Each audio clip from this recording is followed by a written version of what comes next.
All right, guys, ready for another lesson in Bad Bunny lyrics? Today we are going over the song Baile Inolvidable. Inolvidable. So this song actually means unforgettable dance. So you probably heard the word bailar before, which means to dance, and baile is the actual dance noun. Okay, so baile inolvidable. We are again just going to go over the main piece of the chorus. That kind of repeats itself, the two stanzas, I guess you could say, that repeat themselves. And so I'm gonna put them right up here so you can see them while we talk through them. But we're going to start with Si me ven solo y triste, no me hablen. So when Bad Bunny says it in the song, it's very mushed together because that's how Spanish is. It flows and it's a lot of the words are combined, and so sometimes you can't even. It's hard to catch. I should say that. I should say it that way. It's hard to catch even some of the letters and the syllables, but that's what makes Spanish so beautiful, so cool. Okay, so si me ven solo y triste, no me hablen. Okay, so anyways, that means if you all see me alone and sad, you've probably heard triste before. Solo is alone, triste is sad. Don't talk to me. That's what this is saying. No me hablen. Hablen is unique here because it's in its command conjugation. You're probably familiar with hablar, meaning to talk or to speak. Hablar is an AR verb. But when we go to the command conjugation, telling someone to or not to do something, we are going to use our opposite endings, which in this case is the EN ending instead of an AN ending. So, si me ven solo y triste, no me hablen. Okay, so we have that part. Another fun fact about commands is that anytime you have a negative command, your pronoun, in this case, me, don't talk to me, me goes before the verb. No me hablen, okay? If it's an affirmative command, we actually put the pronoun afterwards. So if I was telling someone to speak to me or a group of people to speak to me, I would say háblenme, okay? So we would put the me at after hablen, okay? So kind of fun. The next line, si me ven solo y triste, soy culpable. If you all see me alone and sad, once again, I am guilty. Okay, so that's what culpable means. And we're familiar with soy. Soy is I am. Culpable is guilty. We use soy here. If you remember from estar and ser, we have two ways to say I am. And soy is a more permanent or characteristic or identifying characteristic, whereas estar is used for our more temporary descriptions or words. So in this case, to be guilty is something that you identifies you. It more of like says, okay, you're the guilty one. Like that's not going to change in this situation. You're guilty or I'm guilty. And so not going to change. We're using our more permanent to be verb, which is ser. Next line, la vida es una fiesta que un día termina. So life is a party that ends that one day ends or comes to an end. So something that's unique about Spanish is anytime we talk about something in general, in this case, life, we use la vida. We say the life. In English, we don't do that. We don't add a the into something before we say something that's generalizing a theme, right? But in this case, we do. So a lot of times you'll see la or el in front of a general category. In this case, we're talking about life in general. Okay, so next line. Y fuiste tú mi baile inolvidable. So that inolvidable, when you hear Bad Bunny says it, it goes quick, quick, quick, quick, quick.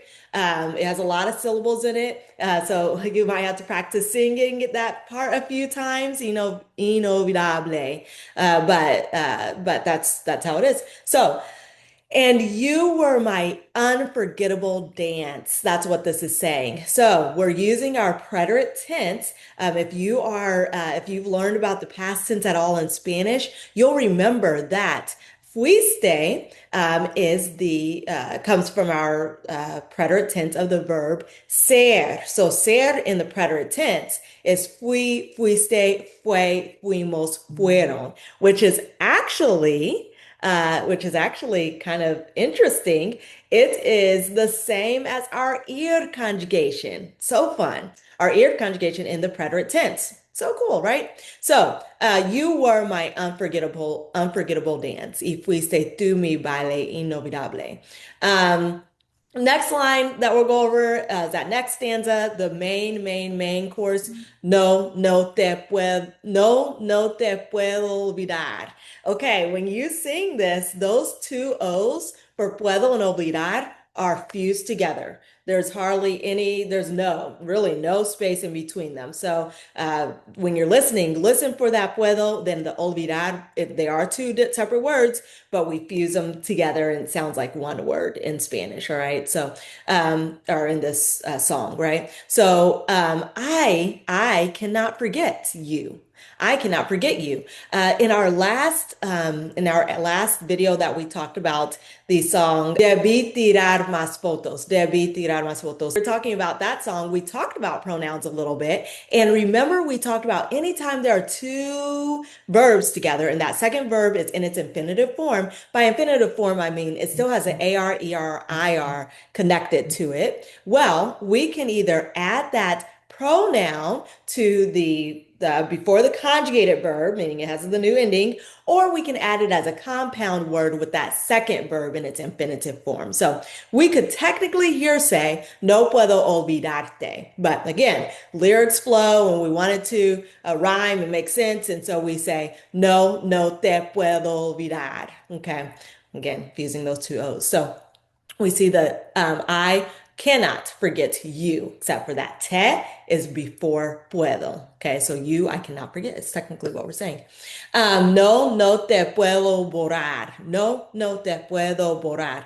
I cannot erase you. Okay, so same sentence structure we saw with the no te puedo olvidar. That next line is, tú me enseñaste a querer. You taught me to love. Okay, querer. You're probably more used to querer meaning to want, but querer in this sentence and in many instances means to love. So it's one form of the way that we say to love. So you might hear someone say, te quiero. I love you. Te quiero. I love you.